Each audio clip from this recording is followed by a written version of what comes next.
갈라디아서를 통해서 구원받은 성도들이 누려야 할 자유를 끊임없이 강조하고 있습니다. 바울은 죄와 사망의 권세 아래에서 종노릇하며 고통받고 있던 우리가 복음을 듣고 예수님을 영접함으로 인해서 구원받아 하나님의 자녀가 되어 은혜 가운데 살아가는 것이 진정한 자유라고 말하면서 마땅히 성도는 복음을 통해 주시는 하나님의 자유를 누리며 살아야 된다라고 말씀하고 있습니다. 그런데 13절을 계속 읽다 보면 오직 사랑으로 서로 종노릇하라 라는 말씀이 나옵니다.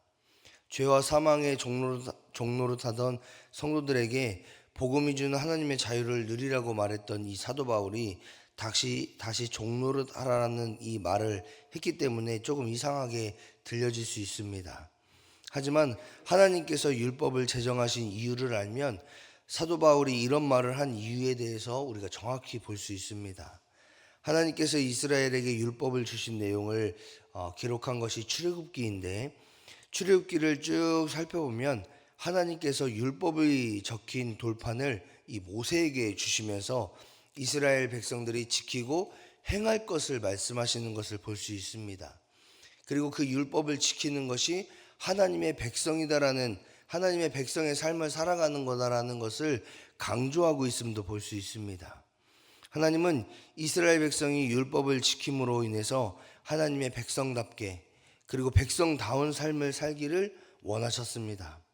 하나님은 이스라엘 백성이 율법을 지켜 행하며 하나님께서 주시는 그 은혜의 보호 아래서 또 그 은혜의 인도하심 안에서 살아가기를 원하시면서 그 하나님의 사랑 안에 거하는 삶을 간절히 살기를 원하셨습니다. 그리고 그런 삶을 통해 하나님께서 주시는 은혜와 평강을 누리기를 원했던 것이 또 주변에 믿지 않는 사람들에게, 이방 사람들에게 본이 되기를 원하는 것이 하나님의 마음이셨다라는 거죠. 그리고 그 율법을 제정하신 하나님의 의도를 가장 잘 설명하고 있는 분이 예수님인데, 예수님께서 마태복음 22장 34절부터 40절 말씀을 통해서 모든 율법은 곧 하나님 사랑, 이웃 사랑이다라고 정의하시면서 하나님을 사랑하는 마음으로 이웃을 돌아보는 삶이 하나님의 백성다운, 하나님의 자녀다운 삶이다라는 것을 말씀하셨습니다. 따라서 이 사도 바울은 복음을 듣고 구원을 경험한 모든 성도들의 삶은 하나님의 율법에 순종하며 사랑으로 서로 돌보는 삶을 살아가는 것이 사랑으로 종노릇하는 삶이자 복음에 합당한 삶이다라고 이 갈라디아서 5장의 말씀을 통해서 말씀하고 있는 겁니다. 그리고 성도가 이런 삶을 살아갈 수 있는 유일한 방법은 16절의 말씀을 보니까 성령을 따라 살아가는 것이 그런 일들을 할 수 있는 유일한 방법이다라고 말씀하고 있습니다. 사도 바울은 성령을 따라 행함으로 말미암아 하나님 사랑과 이웃 사랑을 실천하는 그런 삶을 살아가는 것이 하나님의 백성다운, 하나님의 자녀다운 삶을 살아가는 거라고 말씀하고 있습니다. 그런데 문제는 뭐냐?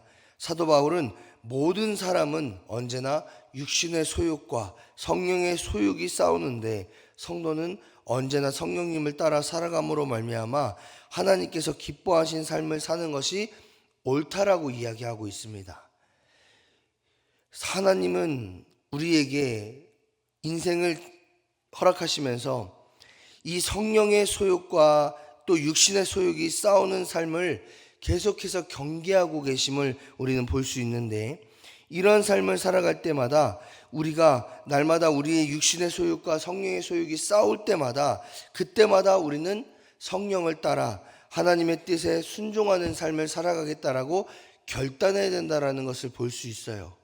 그런데 많은 성도들이 순종의 삶을 하나님께 통제당하고 억압당하는 삶을 산다라는 것으로 생각하는 경우가 많이 있습니다. 그래서 많이 불편해하고 많이 언짢아하는 것도 있어요. 그런데 우리는 이스라엘 백성이 하나님의 말씀에 순종하고 백성다운 삶을 살아갈 때에 하나님께서 이스라엘을 축복하셨던 그 말씀을 기억해야 됩니다. 하나님은 순종의 삶을 통해 백성의 삶을 통제하거나 억압하시는 것이 아니라 보호하시고 선한 길로 인도하시기 위해서 하나님이 그 율법을 지켜 행하라고 말씀하셨다라는 것을 우리는 기억해야 됩니다. 따라서 그 은혜 가운데 살아가는 삶이야말로 하나님의 축복받는 삶, 하나님의 인도하심 받는 삶, 하나님의 선한 길을 우리에게 이끌어 가실 때에 그런 삶을 은혜로 축복으로 받을 수 있는 삶이다라는 것을 기억하시면서 언제나 우리는 하나님의 말씀에 순종하는 삶, 하나님의 뜻대로 살아가는 삶을 살아갈 것을 결단하며 그런 인생을 살아가는 것이 맞다라는 것이 우리의 생각이 되어야 될 줄 믿습니다. 이어서 이 사도 바울은 육신의 소욕과 성령의 소욕을 쫓는 삶이 어떤 것인지를 나열하고 있는데 19절부터 21절까지의 말씀을 보면 육신의 소욕에 대해서 말하고 있습니다. 그런데 이 육신의 소욕을 쭉 보면 그들이 가지고 있는 공통적인 특징이 있습니다. 그것은 뭐냐? 나 중심이라는 거예요. 언제나 내 유익과 내 욕구를 충족시키는 일, 내가 즐겁고 나만을 위한 일이라면 수단과 방법을 가리지 않고 삶을 살아가는 것이 바로 바울은 육신의 소욕을 쫓는 삶이라고 이야기하고 있다는 겁니다. 언제나 내가 내 삶의 중심으로 되어서 나를 위해서라면 그 모든 것을 희생시켜서라도 내 주변 사람들을 희생시켜서라도 나의 만족을 위해서만 살아가는 것이 육신의 소욕을 쫓는 삶이다라고 바울은 이야기합니다. 반면에 22절부터 23절까지의 말씀을 보면 성령을 따라 성령의 소유를 따라 살아가는 삶에 대해서 이야기하는데 이 공통적인 특징은 하나님 중심이라는 겁니다. 하나님께 영광이 되고 공동체가 하나됨으로 말미암아 이 땅 가운데에 하나님 나라가 이루어지는 삶을 살아가는 것이 바로 바울은 성령의 소욕을 쫓는 삶, 성령을 따라 살아가는 삶이다라고 말씀하고 있다라는 거죠.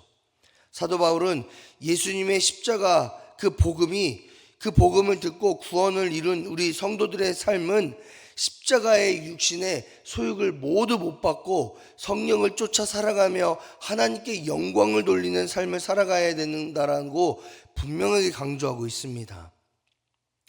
언제나 하나님 중심의 삶을 살아감으로 말미암아 헛된 영광이 아니라 하나님 나라의 찬란한 영광을 내 자신의 삶과 우리의 가정과 교회 공동체 위에 임하도록 하는 것이 바로 성도가 살아가야 되는 삶의 모습이다라고 말씀하고 있습니다.